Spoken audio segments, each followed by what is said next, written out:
नमस्कार दोस्तों, मैं हरीश आपके अपने YouTube चैनल हरीश एसएससी वाले में स्वागत करता हूं और आशा करता हूं आप सभी अच्छे होंगे और आपकी पढ़ाई भी अच्छी चल रही होगी। तो दोस्तों, आज ये वीडियो एसएससी जीडी में लेकर आया हूं जो एसएससी सीजीएल और एसएससी सीएचएसएल में आए हुए प्रश्न हैं। तो चलते हैं पहले क्वेश्चन की तरफ। तो पहला क्वेश्चन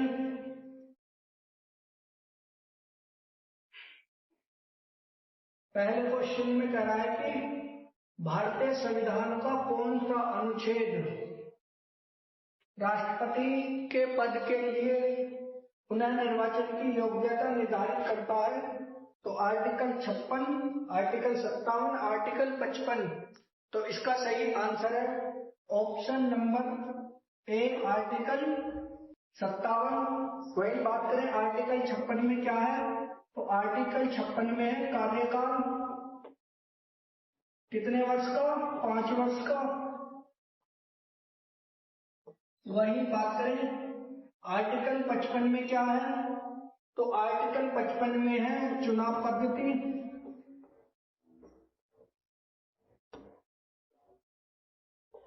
अप्रत्यक्ष रूप से राष्ट्रपति का निर्वाचन होता है। वही आगे चलते हैं क्वेश्चन नंबर 2 की तरफ। पीसी महालनोबिस किस पंचवर्षीय योजना में शामिल थे? पहली पंचवर्षीय योजना में, दूसरी पंचवर्षीय योजना, तीसरी पंचवर्षीय योजना या इनमें से कोई नहीं? तो इसका सही आंसर है ऑप्शन नंबर बी, दूसरी पंचवर्षीय योजना। इसका कार्यकाल की बात करें तो 1956 से 1961 तक इसका कार्यकाल था। वही पहली पंचवर्षीय योजना का जो मॉडल था हैरोल्ड डोमर मॉडल पर यह आधारित थी। इसका जो कार्यकाल था 1951 से 1956 तक था। वही बात करें तीसरी पंचवर्षीय योजना की, तीसरी पंचवर्षीय योजना सुख में चक्रवर्ती मॉडल पर आधारित थी और इसका जो समय था 1961 से 1967 तक था। वही बात करें तीसरी पंचवर्षीय योजना सबसे ज्यादा इम्पोर्टेंट है। इम्पोर्टेंट इसलिए है क्योंकि 1962 में भारत चीन युद्ध हुआ था। वही बात करें 1965 की, तो 1965 में पाकिस्तान युद्ध हुआ था।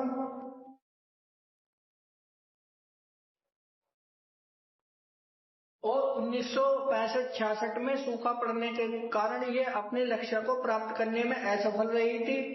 ठीक है, अगले क्वेश्चन की ओर चलते हैं।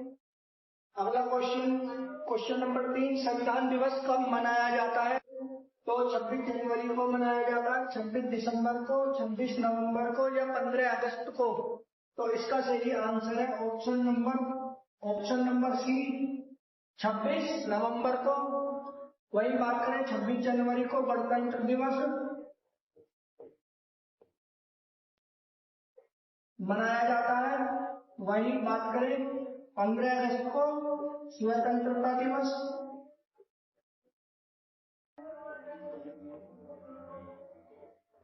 मनाया जाता है।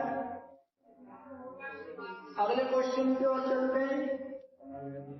अगला क्वेश्चन कह रहा है कि एशिया की ताजा पानी की सबसे बड़ी झील कौन सी है? बुल्लर झील है, बैताली झील है, सुपीरियर झील है या इनमें से कोई नहीं? तो इसका सही आंसर है ऑप्शन नंबर ए, बुल्लर झील। कहां पर स्थित है? जम्मू एंड कश्मीर में है ये बुल्लर झील। वही बात करें बैताली झील की, तो बैताली झील कहां पे है? रूस में।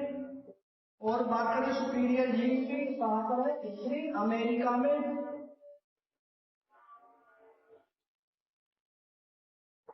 सबसे बड़ी झील है विश्व की सुपीरियर झील। वही बात करें अगले क्वेश्चन की तरफ। डीपीएसपी का कौन सा अनुच्छेद आर्टिकल 38 से संबंधित है? तो डीपीएस के अनुसार राज्य की परिभाषा सामाजिक, आर्थिक और राजनीतिक न्याय से परिपूर्ण व्यवस्था की स्थापना का प्रयास, ग्राम पंचायत का गठन या इनमें से कोई नहीं। बात करें डीपीएसपी नीति निर्देशक तत्व कौन से भाग में है? भाग 4 में। आर्टिकल कितने से कितने तक है? आर्टिकल 36 से 51 तक है। तो आर्टिकल 36 में जाता है राज्य की परिभाषा, सामाजिक, आर्थिक, राजनीतिक न्याय से परिपूर्ण व्यवस्था की स्थापना का प्रयास। कौन से आर्टिकल में होता है? आर्टिकल 38 में। वही बात करें ग्राम पंचायतों का गठन, कौन से आर्टिकल में आता है? आर्टिकल 40 में। तो इसका सही आंसर है ऑप्शन नंबर बी। अगले क्वेश्चन की तरफ चलते हैं। अगला क्वेश्चन क्या कह रहा है? निम्न में से कौन सी छोटी पूर्वांचल की पहाड़ी या पूर्वी हिमालय में नहीं है? पूर्वी हिमालय में नहीं है। हिमवत पहाड़ी है, नागा पहाड़ी है, मणिपुर पहाड़ी है, माउंट आबू पहाड़ी है। तो देखा जाए तो ये भी पूरब में ही है और ये भी पूरब में स्थित है और ये भी पूरब में है। कौन सी नहीं है? हिमानी पहाड़ी, ऑप्शन नंबर बी। हिमानी पहाड़ी का दूसरा नाम है हिमनद पहाड़ी। ठीक है। वही बात करें पूरब की सबसे ऊंची चोटी माउंट टाफा है। पूरब की सबसे ऊंची पहाड़ी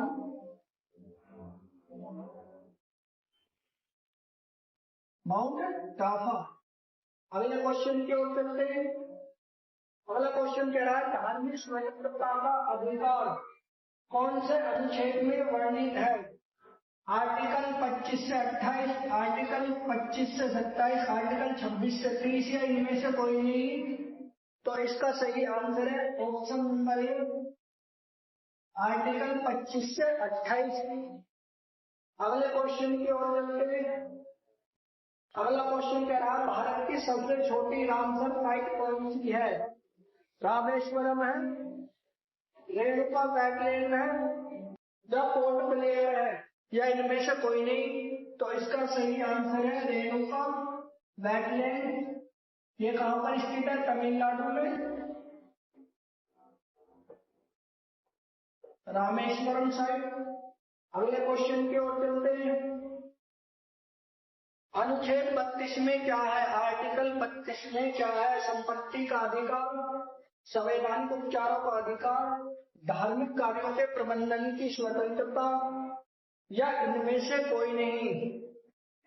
तो आर्टिकल 31 में संपत्ति का अधिकार है, आर्टिकल 32 में संवैधानिक उपचारों का अधिकार है, धार्मिक कार्यों के प्रबंधन की स्वतंत्रता आर्टिकल 25 में है। तो इसका सही आंसर है ऑप्शन नंबर बी, संवैधानिक उपचारों का अधिकार आर्टिकल 32 में है। वही अगले क्वेश्चन की ओर चले। सत्यमेव जयते, सत्यमेव जयते शब्द कहां से लिया गया है? मनुस्मृति से, भगवत गीता से, ऋग्वेद से या मुंडको उपनिषद से? मनुस्मृति कौन से वंश की है? शुंग वंश की। शुंग वंश में इसका निर्माण हुआ था। तो इसका सही आंसर है ऑप्शन नंबर डी, मुंडको उपनिषद। अगले क्वेश्चन की ओर चलते हैं। अगला क्वेश्चन क्या कह रहा है कि ऋग्वेद में कई परिच्छेदों में प्रयुक्त अगण्य शब्द संदर्भित है। तो किसके लिए शब्द, ये जो शब्द है अगण्य किसके लिए है? पुजारी के लिए है, स्त्रियों के लिए है, गाय के लिए है या ब्राह्मणों के लिए है? सबसे इंपॉर्टेंट क्वेश्चन है ये। तो इसका सही आंसर है ऑप्शन नंबर सी, गायों के लिए। गायों को न मारने वाला पशु कहा गया है ऋग्वेदिक काल में। वहीं अगले क्वेश्चन की ओर चलते हैं। बुद्ध ने पहला उपदेश कहाँ दिया था? तो वैशाली में दिया था, राजगृह में दिया था, सारनाथ में दिया था या पावापुरी में दिया था? तो इसका सही आंसर है ऑप्शन नंबर सी, सारनाथ में। बात करें बुद्ध धर्म की क्या कौन सी भाषा थी, तो भाषा की बात करें तो उनकी जो भाषा थी वो थी पाली। अब बात करें राजगृह, राजगृह में प्रथम बौद्ध संगति हुई थी, प्रथम संगति हुई थी। उसके अध्यक्ष कौन थे? अजातशत्रु। वही बात करें वैशाली में दूसरी हुई थी, और इसके जो अध्यक्ष थे वो थे कालाशोक। वही बात करें पावापुरी की, तो पावापुरी में महावीर की क्या हुई थी? मृत्यु हुई थी। कब हुई थी? 468 ईसा पूर्व में इनकी मृत्यु हुई थी। तो पावापुरी किसके लिए प्रसिद्ध है? महावीर की मृत्यु हुई थी, जैन धर्म के संस्थापक। वही आगे चले, संविधान में मौलिक कर्तव्य किस संविधान संशोधन द्वारा जोड़े गए? तो 40वें संविधान संशोधन द्वारा जोड़े गए, 42वें संविधान संशोधन द्वारा जोड़े गए, 44वें संविधान संशोधन द्वारा या 45वें संविधान संशोधन द्वारा? तो इसका सही आंसर है 42वें संविधान संशोधन 1976 द्वारा ये जोड़े गए थे। बात करें मौलिक कर्तव्य भाग 4 के क्या में आते हैं ये, और आर्टिकल कितने में आते हैं? आर्टिकल 51 का क्या? जब संविधान हमारा लागू हुआ था उस समय मात्र 10 मूल संविधान में कितने मौलिक कर्तव्य थे? तो टोटल थे 10 थे, लेकिन एक बाद में जोड़ा गया 86वें संविधान संशोधन द्वारा।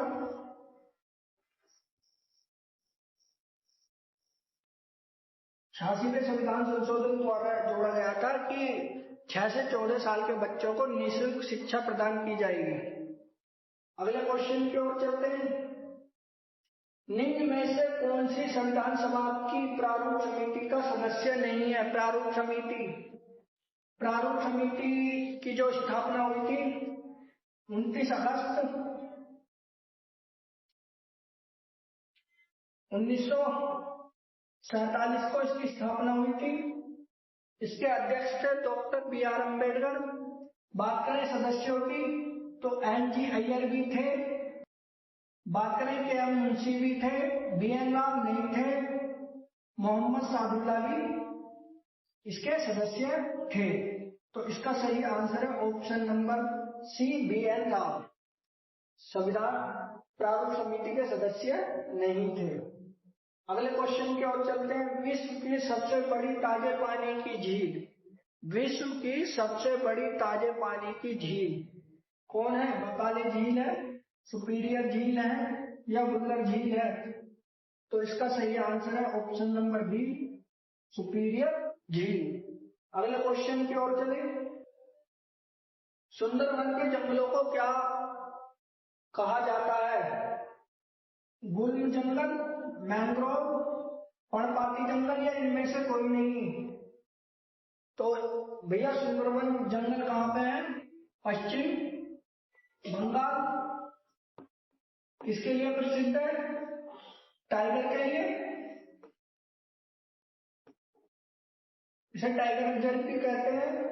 तो कहां पर है, क्या कहा जाता है इन जंगलों को? मैंग्रोव जंगल। अगले क्वेश्चन की ओर चलते हैं।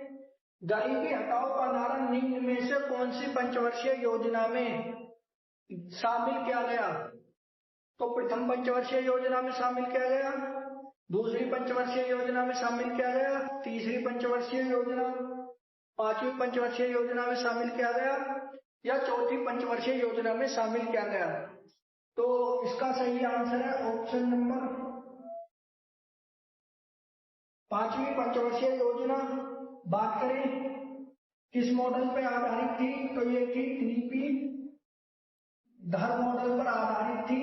कब से कब तक रही थी, ये तो 1974 से 78 तक रही थी, क्योंकि 1 साल पहले इसे भारतीय जनता पार्टी ने समाप्त कर दिया था। वहीं बात करें प्रथम पंचवर्षीय योजना की, तो प्रथम पंचवर्षीय योजना 1951 से 56 तक रही। वहीं दूसरी पंचवर्षीय योजना 1956 से 61 तक रही। वहीं बात करें चौथी पंचवर्षीय योजना 1969 से 1974 तक रही। प्रथम पंचवर्षीय योजना का उद्देश्य क्या था, कृषि को बढ़ावा देना था। वहीं दूसरी पंचवर्षीय योजना का जो उद्देश्य था वो उद्योगों की स्थापना करना था, जैसे भिलाई, ट्राउ केरला, ये सभी कौन सी पंचवर्षीय योजना में स्थापना हुई थी, इनकी दूसरी पंचवर्षीय योजना में। वहीं बात करें चौथी पंचवर्षीय योजना, तो चौथी पंचवर्षीय योजना का जो मुख्य उद्देश्य था वो था स्थायित्व का विकास एवं आर्थिक आत्मनिर्भरता। वहीं बात करें 5वीं पंचवर्षीय योजना का जो उद्देश्य था वो था गरीबी उन्मूलन, आर्थिक एवं शून्य विदेशी सहायता, इसका प्रमुख उद्देश्य था। वहीं अगले क्वेश्चन की ओर चले। अगला क्वेश्चन कह रहा है कि नाबार्ड की स्थापना कब हुई, तो नाबार्ड की स्थापना 1989, 1980, 81, 82, तो इसकी जो स्थापना हुई थी 12 जुलाई 1982 में इसकी स्थापना हुई थी। बात करें इसका मुख्यालय, तो इसका मुख्यालय जो है वो कहां पर है, मुंबई में। बात करें नाबार्ड राष्ट्रीय कृषि तथा ग्रामीण विकास बैंक, इसकी क्या थी फुल फॉर्म है नाबार्ड की। अगले क्वेश्चन की ओर चलते हैं। अगला क्वेश्चन है भारत में जीएसटी के जनक कौन थे, तो अटल बिहारी वाजपेयी थे, मनमोहन सिंह थे, नरेंद्र मोदी थे या एचडी देवगौड़ा थे। तो बात करें जीएसटी भारत में लागू कब हुई थी, 1 जुलाई 2017 को। कौन सा संविधान संशोधन था,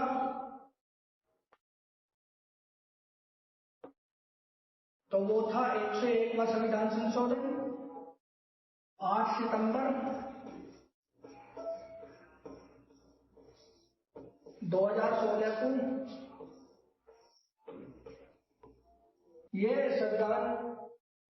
संविधान संशोधन में लाया गया था, 8 सितंबर 2016 को। वहीं बात करें तो भारत में सबसे पहले जीएसटी के जो जनक माने जाते हैं वो माने जाते हैं अटल बिहारी वाजपेयी। अगले क्वेश्चन की ओर चलते हैं। भारत का सबसे बड़ा वन है, कान्हा राष्ट्रीय उद्यान है, गिर राष्ट्रीय वन है, सुंदरवन है, जिम कॉर्बेट है। तो इसका सही आंसर है ऑप्शन नंबर सी, सुंदरवन। कहां पर स्थित है, पश्चिम बंगाल में।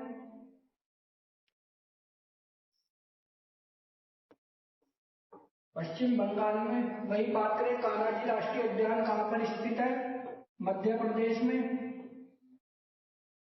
वही बात करें गिर राष्ट्रीय उद्यान कहां पर है, ये है गुजरात में। और जिम कॉर्बेट राष्ट्रीय उद्यान कहां पर है, उत्तराखंड में।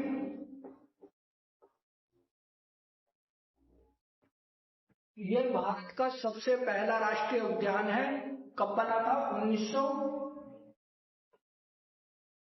1936 में इसे भारत का प्रथम राष्ट्रीय उद्यान घोषित किया गया था। अगले क्वेश्चन, तो दोस्तों ये थे 20 क्वेश्चन।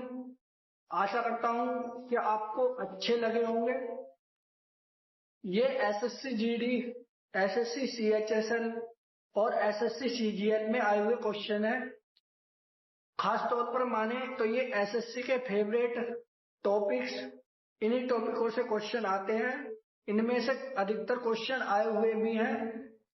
तो अगर आपको वीडियो अच्छी लग रही हो तो लाइक करना, शेयर करना और चैनल को सब्सक्राइब करना। जय हिंद, जय भारत।